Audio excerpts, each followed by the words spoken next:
Europe 1, il est 8h34. La revue de presse. La revue de presse de Natacha Polony. Bonjour Natacha. Bonjour Thomas, bonjour Julie, bonjour à tous. Ce matin, en une de vos journaux, la démocratie résiste là-bas et l'on s'inquiète pour elle ici. Le Monde, la démocratie attaquée, la Provence, l'onde de choc, le Figaro, Tunisie, la France tente de mobiliser l'Europe. Et puis ici, justement, on mobilise aussi. Marianne, des élections pour rien, c'est faux, tout va changer. Libération, FN, l'éclipse des intellectuels. Et l'opinion, FN, PS, UMP, 2 fauteuils pour 3. Avec ce dessin de CAQ sur un canapé, François Hollande en mémère à bigoudi, Nicolas Sarkozy avec béret et bouteille de bière, et devant eux, une Marine Le Pen tout cuir, menottes et bracelets cloutés, qui vient réveiller leur torpeur. Ça vous dit un plan à 3 ? On va en Tunisie pour commencer, Natacha. Oui, il y a bien sûr les premiers récits de rescapés avec leurs détails effrayants dans le Parisien. Et puis il y a les commentaires, les mots qui se veulent forts et justes. Cet engrenage mortifère écrit Alain Duzard dans l'Est républicain laisse dans l'inconscient collectif le sentiment diffus que le djihad global s'apparente de plus en plus à une guerre mondialisée. Peut-être une 3e guerre mondiale plus sournoise et protéiforme. Et puis il y a les faits, ceux énoncés par Hamadi Redissi, essayiste tunisien dans Marianne, qui déplore le laxisme avec lequel le parti islamiste Ennahda a traité l'agitation salafiste pendant ses 3 années de pouvoir. Ceux de Mesri Haddad, universitaire et ancien ambassadeur de la Tunisie à l'UNESCO, dans le Figaro, qui rappelle les 3 fautes selon lui d'une révolution de Jasmin qu'il dit angéliste. Avoir ouvert les prisons au nom des droits de l'homme, avoir limogé les meilleurs responsables sécuritaires que comptait le ministère de l'Intérieur et n'avoir toujours pas réactivé la loi antiterroriste de 2003, malgré la 60aine de militaires et de gendarmes assassinés en 2 ans. Mais dans toutes ces pages, où transparaît la fragilité d'une Tunisie qui, comme le rappelle Alain Léautier dans le Marianne, n'est malheureusement pas une île, mais un pays cerné. Au milieu de ces déclarations dans le Figaro sur la nécessaire collaboration en Europe contre le terrorisme, revient en permanence cette Libye qui fait transiter des armes et des combattants en direction et en provenance de la Syrie. Et l'on cherche vainement partout dans ces pages, quelques mots d'excuses de la part des responsables du chaos libyen. Tout à fait autre chose. Vous avez vos lunettes, Natacha ? Oui, pendant ce temps, en France, on se passionne pour l'éclipse. Ou plutôt pour l'absence de passion de la part du ministère de l'Éducation nationale. Parce que la presse, elle a tout fait pour vous préparer. Il y a une double page dans le Parisien, une page dans le Monde, des belles cartes un peu partout, vous comprendrez tout. Mais à l'école, rien. C'est une tribune sur le site du Monde qui a allumé la mèche. Elle est signée d'un astrophysicien qui s'en prend à l'obscurantisme d'une école incapable de saisir cette occasion d'éveiller les enfants à la science. Alors sur le site Slate, la journaliste Louise Tourette défend l'institution.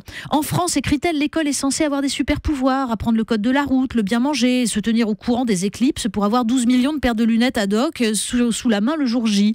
Certes, le phénomène est prévisible, dit-elle, mais avouez que vous n'êtes pas au courant depuis très longtemps, comme des milliers d'enseignants et de directeurs. D'accord, mais on serait tenté d'y voir quand même comme un résumé de l'école d'aujourd'hui. Une institution qui se couvre de tout risque, quitte à oublier que la bonne vieille leçon de choses est quand même le meilleur accès au savoir. Mais le savoir a-t-il encore une importance ? Il y a aussi des élections que certains aimeraient bien voir disparaître, sans doute les départementales. Oui, éclipse et grande marée, c'est ce que prédit Nicolas Bétou dans l'opinion pour ce dimanche électoral. Éclipse du PS et grande marée du Front National. Alors la faute à qui ? Aux intellectuels, se demande Libération pour répondre aux accusations de Manuel Valls ? Trop facile. À la crise alors ? Pas seulement, répond Laurent Geoffrin dans son éditorial.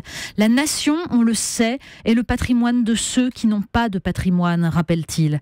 Ceux-là se sentent menacés dans leur être par l'effacement des frontières. Et si c'était cela, la responsabilité des intellectuels, ne pas nous avoir aidés suffisamment à penser cette réalité ?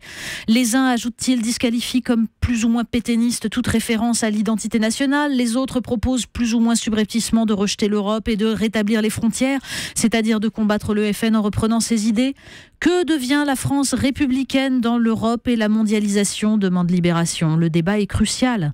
C'est pourquoi l'on n'en trouve pas trace d'ailleurs dans les 11 pages d'entretien que François Hollande a accordé au magazine Society.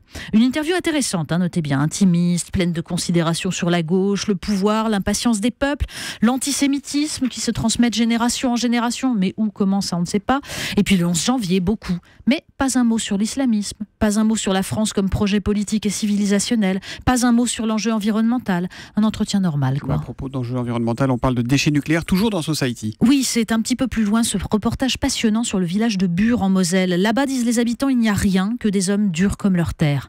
Alors depuis 20 ans, l'Agence nationale pour la gestion des déchets radioactifs rachète les terres pour travailler à l'enfouissement de nos déchets nucléaires. Alors entre ceux qui vendent, ceux qui refusent, ceux qui voient les écolos comme des types en dreadlocks qui ne travaillent pas, tout en se disant qu'il aurait peut-être fallu s'allier à eux. Eh bien, c'est un pays meurtri.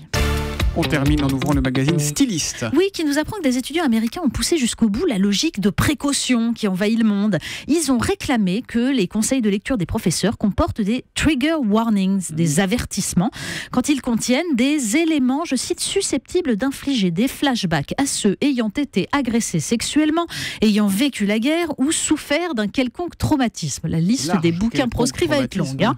Dommage, parce que la littérature, c'est justement le dépaysement, le risque, la déstabilisation. Mais à une époque où on regarde sur YouTube des vidéos de propagande djihadiste, une éclipse solaire ou un roman un peu moins gentil que du Marc Lévy ou du David Fuenquinos, ça c'est vraiment dangereux. La revue de presse de Natacha Polonier, son stylo redoutable, c'est tous les matins à 8h30 sur Europe 1. À lundi, Natacha. Lundi.